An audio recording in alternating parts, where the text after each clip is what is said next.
Assalamu alaikum. Our next topic from thermochemistry is first law of thermodynamics. Now, what is first law of thermodynamics?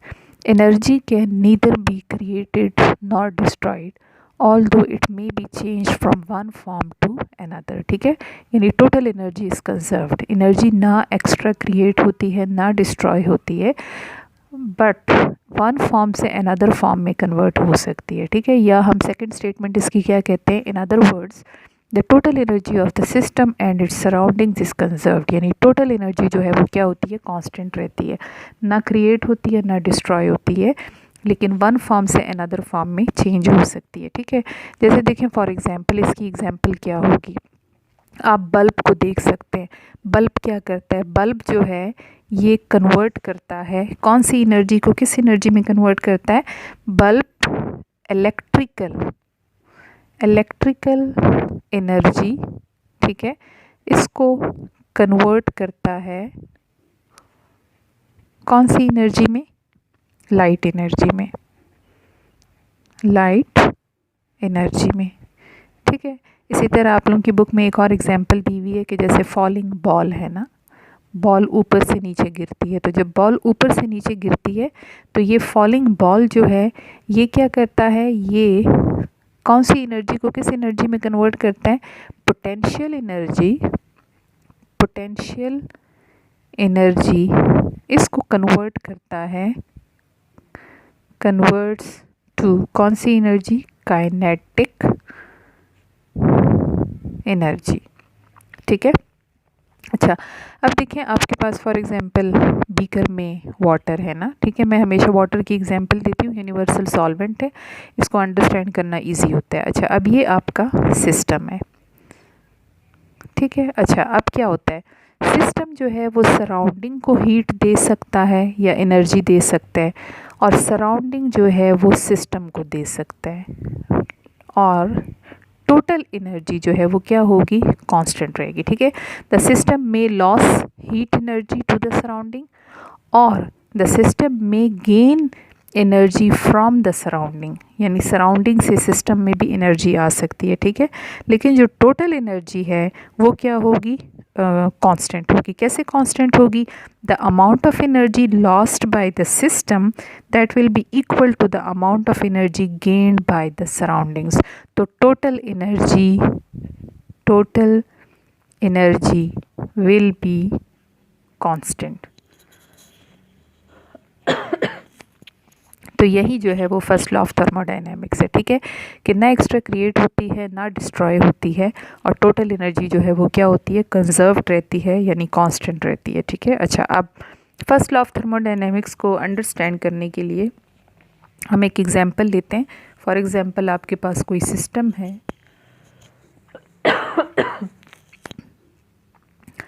कोई भी cylinder है. ठीक है, इस cylinder में देखें यहाँ पर पिस्टन लगा हुआ है.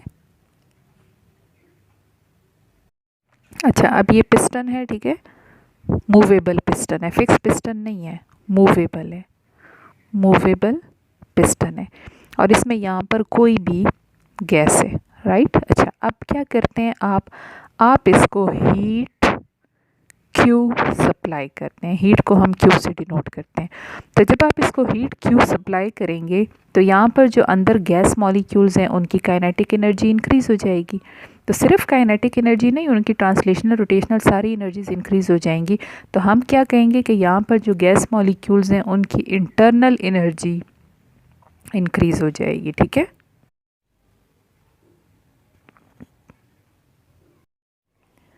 अच्छा तो हमने पढ़ा कि ये इंटरनल एनर्जी जो है वो यहाँ पर गैस मॉलिक्यूल्स की इंक्रीज़ हो जाएगी. ठीक है, तो जब इंटरनल एनर्जी इंक्रीज़ होगी तो gas molecules will collide with each other very strongly. ठीक है, they will collide very strongly with the wall of the container as well as on the piston. So these molecules will push the piston upward.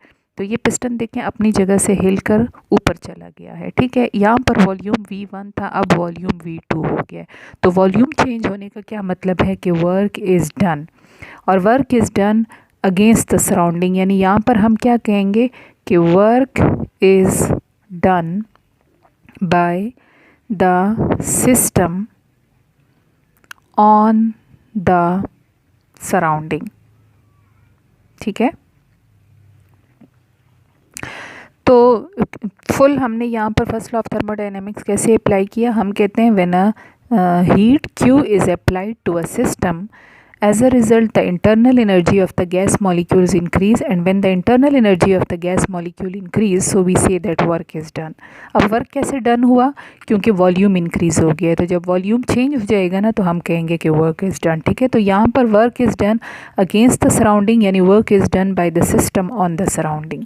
इसी तरह एक और example हम लेते हैं, for example ice है ना। ठीक है, तो आइस जब मेल्ट होती है तो आइस कैसे मेल्ट होती है, सराउंडिंग जो है वो सिस्टम को हीट देता है। तो सराउंडिंग सिस्टम को हीट देने का मतलब है कि work is done by the surrounding on the system. तो सिस्टम जो है वो सराउंडिंग से हीट एब्जॉर्ब करता है, as a result ice melt होता है। तो यहाँ पर क्या हो रहा है, work is done by the surrounding on the system.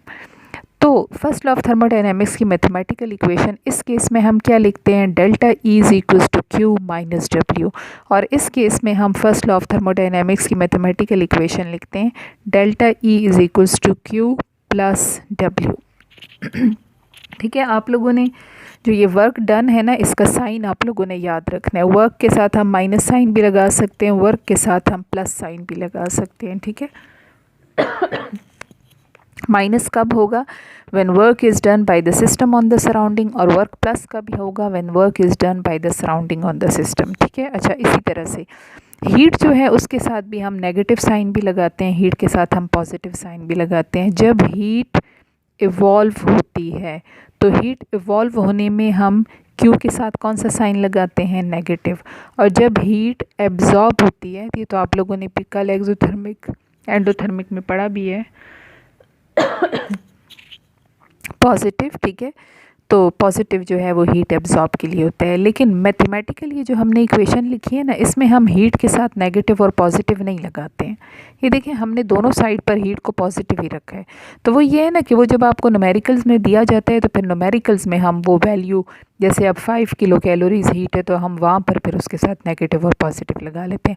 Mathematical equation में हम सिर्फ वर्क के साथ नेगेटिव और पॉजिटिव लगाते हैं, depending upon work is done by the system on the surrounding या work is done on the by the surrounding on the system. ठीक है, ये साइन कन्वेंशंस जो हैं ये आप लोगों की बुक में इन्होंने दिए हुए भी हैं, ये पेज नंबर 337 पे आप लोग देख सकते हैं। इस टेबल में देखें, when work is done by the system on the surrounding तो वर्क नेगेटिव होगा, when work is done on the system by the surrounding, या हम ये भी कह सकते हैं कि when work is done by the surrounding on the system ना, तो फिर W पॉजिटिव होगा। when heat is absorbed तो Q पॉजिटिव होगा, and when heat is absorbed bye the surrounding from the system, यानी सिस्टम इवॉल्व कर रहा है, तो फिर क्यू हीट क्या होगा, नेगेटिव होगा। ठीक है, अच्छा इस फिगर में देखें इन्होंने ये उसी तरह से heat is added to the system तो प्लस होगा, heat is given by the system तो हीट नेगेटिव होगा, यानी इवॉल्व हुआ है।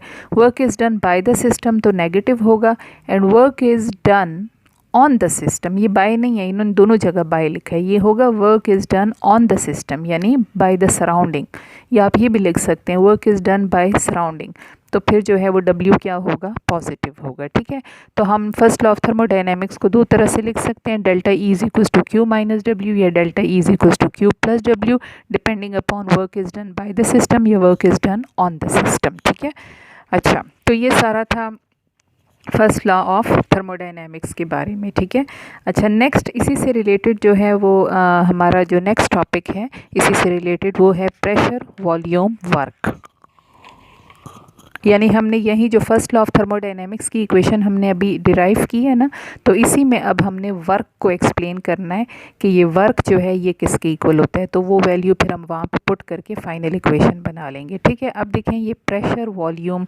वर्क क्या चीज़ है। प्रेशर वॉल्यूम वर्क जो है इसको हम यूँ करके डिफ़ाइन करते हैं, हम कहते हैं कि this is the work done when a system expands against an opposing pressure। ठीक है, अच्छा, अब अगेंस्ट एन अपोजिंग प्रेशर का क्या मतलब है? देखिए उसी तरह से हमने ये सिलेंडर लिया, इस सिलेंडर पे यहाँ पर कोई भी गैस है, ठीक है, और ये है पिस्टन, मूवेबल पिस्टन है। अब इस पिस्टन के ऊपर यहाँ पर एटमॉस्फेरिक प्रेशर अप्लाई हो रहा है, ठीक है। ये कौन सा प्रेशर है? Atmospheric pressure apply. और एटमॉस्फेरिक प्रेशर कितना होता है? 1 एटमॉस्फेयर, राइट। अच्छा, अब देखिए उसी तरह से वही वाली बात है ना कि हम इसको हीट क्यों सप्लाई करेंगे, तो हीट क्यों सप्लाई करने से यहाँ पर गैस मॉलिक्यूल्स की इंटरनल एनर्जी इंक्रीज़ होगी, और जब गैस मॉलिक्यूल्स की इंटरनल एनर्जी इंक्रीज़ होगी तो gas molecule will push the piston upward. तो ये देखें, जब गैस मॉलिक्यूल पिस्टन को अपवर्ड पुश करेंगे तो इसका मतलब है कि system expands against an opposing pressure. ऊपर से प्रेशर आ रहा है, ये उसको अपोज कर रहा है, उसके अगेंस्ट जो है वो जाएगा, वर्क करेगा और ऊपर की तरफ मूव करेगा। तो वॉल्यूम किस से किस में चेंज हो जाएगा? ये वॉल्यूम V1 है, वॉल्यूम V1 से चेंज हो जाएगा वॉल्यूम V2 में, ठीक है। और अंदर गैस मॉलिक्यूल्स की इंटरनल एनर्जी इंक्रीज़ हो जाएगी जब हम इसको हीट क्यों सप्लाई करेंगे, राइट। अच्छा, अब देखें, चूँकि ये सिस्टम जो है ये वर्क करता है अगेंस्ट एन ओपोजिंग प्रेशर, तो हम इसमें प्रेशर से लेके डेरिवेशन स्टार्ट करते हैं, ठीक है। अच्छा, अब प्रेशर को हम कैसे डिफ़ाइन करते हैं? देखिए आप लोगों ने पहले भी पढ़ा होगा, pressure is defined as force per unit area, ठीक है। तो हम प्रेशर को यूँ लिखते हैं, pressure is equals to force per unit area. जिस फोर्स से ये ऊपर जा रहा है, और ये एरिया क्या चीज़ है? एरिया जो है ये सिलेंडर का एरिया है, ठीक है। यानी ये जो इसका इनिशियल ये एरिया है ना, तो हम कहेंगे कि इस सिलेंडर का क्रॉस सेक्शनल एरिया ए है। तो ये वो क्रॉस सेक्शनल एरिया ए की बात हो रही है, राइट। अच्छा, सिमिलरली वर्क किसके इक्वल होता है? वर्क होता है force into distance, force into distance, ठीक है। अच्छा, अब इसमें से हम फोर्स निकालते हैं, क्रॉस मल्टीप्लिकेशन कर लें तो ये फोर्स हो जाएगा प्रेशर इनटू एरिया। ये आपके पास आ गई इक्वेशन नंबर 1 और ये है आपके पास इक्वेशन नंबर 2, ठीक है। हम क्या करते हैं, अब इस इक्वेशन में वो वैल्यूज़ यहाँ पर पुट करते हैं, राइट।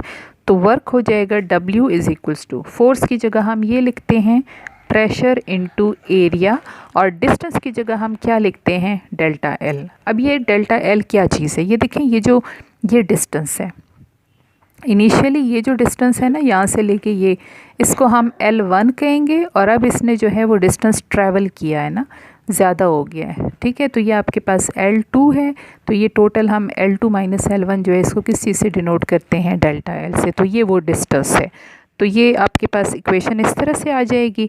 अब इसमें ये जो A इंटू डेल्टा L है ना, ये डेल्टा V के इक्वल होता है, यानी आप नेक्स्ट इक्वेशन में कहेंगे कि as delta V is equals to A into delta L, ठीक है। तो फिर हम इस इक्वेशन को यूं करके लिखते हैं, W is equals to P, और ये चीज़ जो है इसमें देखें, ये चीज़ A इंटू डेल्टा L, ये किस चीज़ की इक्वल हो गई? डेल्टा V के। तो ये आपके पास वर्क जो है वो डिराइव हो गया है, इसको कहते हैं प्रेशर वॉल्यूम वर्क। ये देखें ऊपर हेडिंग में लिखा है प्रेशर वॉल्यूम वर्क, तो this is pressure volume work, ठीक है। और फिर उसी तरह से वही वाली बात है कि प्रेशर वॉल्यूम वर्क पॉजिटिव भी हो सकता है, प्रेशर वॉल्यूम वर्क नेगेटिव भी हो सकता है, ठीक है। यानी डिपेंडिंग अपॉन कि work is done by the system on the surrounding, your work is done on the system by the surrounding, ठीक है। work done by system on surrounding। तो फिर इस केस में आपने क्या पढ़ा है कि प्रेशर वॉल्यूम वर्क जो है वो W वो क्या होगा? नेगेटिव होगा, ठीक है। और अगर work is done on system by surrounding, तो फिर आपने पढ़ा कि W क्या होगा? पॉजिटिव होगा, ठीक है। तो हम ये जो इक्वेशन है, इक्वेशन नंबर 3, इसको पुट करते हैं, putting value of W from equation 3 into equation of law of thermodynamics. Thermodynamics की इक्वेशन में इसको पुट करते हैं, ठीक है। तो थर्मोडायनेमिक्स की इक्वेशन क्या थी, delta E is equals to Q minus W या प्लस डब्ल्यू। तो अगर माइनस है तो माइनस पी डेल्टा वी हो जाएगा, और या हम यूँ लिख सकते हैं delta E is equals to Q plus P delta V, ठीक है। Work is done by the system on the surrounding and work is done on the system by the surrounding, right. अच्छा, अब देखें अगर जो है वो वॉल्यूम कांस्टेंट हो जाए, वॉल्यूम कांस्टेंट कब होगा, वॉल्यूम कांस्टेंट तब होगा जब ये पिस्टन मूव नहीं करेगा। हमने इस एग्जांपल में तो ये पढ़ा ना कि पिस्टन मूवेबल है। अगर पिस्टन मूवेबल ना हो, पिस्टन इज़ फिक्स्ड, पिस्टन बिल्कुल फिक्स हो, मूव ना कर सके, तो फिर क्या होगा, इंटरनल हीट क्यों सप्लाई करने से सिर्फ मॉलिक्यूल्स की इंटरनल एनर्जी इंक्रीज़ होगी और पिस्टन हिलेगा नहीं, वॉल्यूम नहीं चेंज होगा, तो वर्क परफॉर्म नहीं होगा। तो फिर उस केस में ये इक्वेशन क्या हो जाएगी, पी डेल्टा वी जो है वो ज़ीरो हो जाएगा, ठीक है। यानी हम क्या कहते हैं कि इफ़ द पिस्टन इज़, मैं यहाँ पे लिख देती हूँ ताकि आपको याद रहे,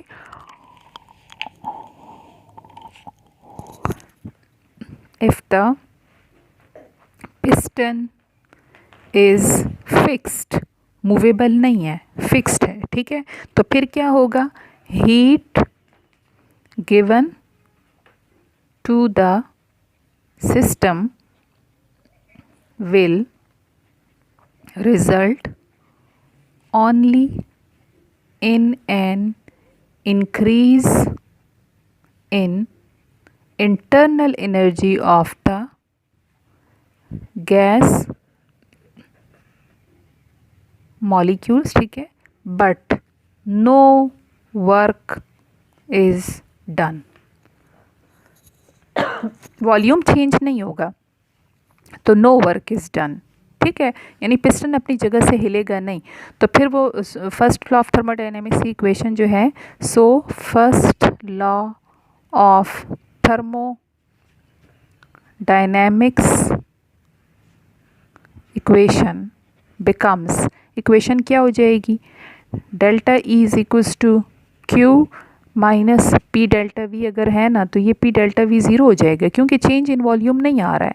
तो जब चेंज इन वॉल्यूम नहीं आ रहा तो बस ये पूरा ज़ीरो हो जाएगा।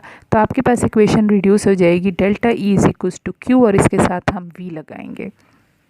वी का क्या मतलब है, वी है heat provided at constant volume. हमने सिस्टम को हीट कैसे दी है कि वॉल्यूम चेंज ना हो, तो इसको हीट एट कांस्टेंट वॉल्यूम जो है वो सिर्फ किस चीज़ में रिजल्ट करेगा, only will result in increase in internal energy, सिर्फ इंक्रीज इन इंटरनल एनर्जी करेगा और वर्क जो है वो परफॉर्म नहीं होगा, ठीक है। अच्छा, अब यूनिट्स हमने पढ़ने,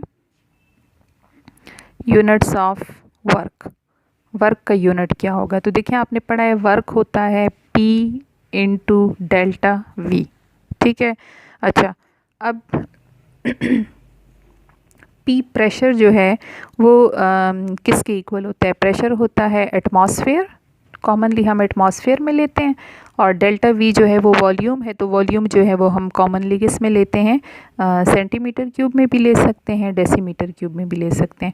तो ये एटमॉस्फेयर डेसीमीटर क्यूब हो जाएगा, ठीक है। लेकिन जो SI यूनिट ऑफ वर्क है, SI यूनिट ऑफ वर्क, तो SI यूनिट ऑफ वर्क जो है वो क्या होता है, वो होगा उसी तरह से W is equals to P into delta V. तो P SI यूनिट में हम लेते हैं newton per metre square, newton per metre square, ठीक है। और डेल्टा वी वॉल्यूम जो है SI में हम मीटर क्यूब लेते हैं। तो ये पर मीटर यहाँ पर स्क्वायर के साथ कैंसिल हो जाएगा, तो वर्क का यूनिट क्या रह जाएगा, न्यूटन मीटर। और आपने पढ़ा है कि 1 न्यूटन मीटर 1 जॉल्स की इक्वल होता है, तो ऐसा यूनिट ऑफ वर्क क्या होता है, न्यूटन मीटर या जॉल्स, ठीक है। So this was all about first law of thermodynamics and pressure volume work, ठीक है। इस पे आपको न्यूमेरिकल्स आते हैं पेपर में, जैसे देखें एग्जाम्पल 11.1 आपकी बुक में पेज नंबर 339 पे दिया हुआ है। Calculate the work done when 1 mole of an ideal gas expands from 15 decimeter cube to 20 decimeter cube against a constant external pressure of 2 atmosphere. ठीक है, तो अब देखिए ना आपने क्या पढ़ा है कि वर्क किसके इक्वल होता है, वर्क होता है P इंटू डेल्टा वी। तो आपको P चाहिए और P प्रेशर देखें आपको दिया हुआ है 2 एटमॉस्फेयर। दूसरा आपको डेल्टा वी चाहिए, डेल्टा वी क्या होता है V2 minus V1, delta we V2 minus V1 होता है। तो ये V2 है 20 डेसीमीटर क्यूब और V1 कितना है 15, तो इसको माइनस करें 5, तो 5 को आप 2 से मल्टीप्लाई करें तो ये आपका आंसर होगा एटमॉस्फेयर डेसीमीटर क्यूब में। ठीक है, तो इस टाइप के शॉर्ट न्यूमेरिकल्स आपको पेपर में ये वर्क के बारे में आते हैं। ठीक है, चलिए थैंक यू, अल्लाह हाफिज़।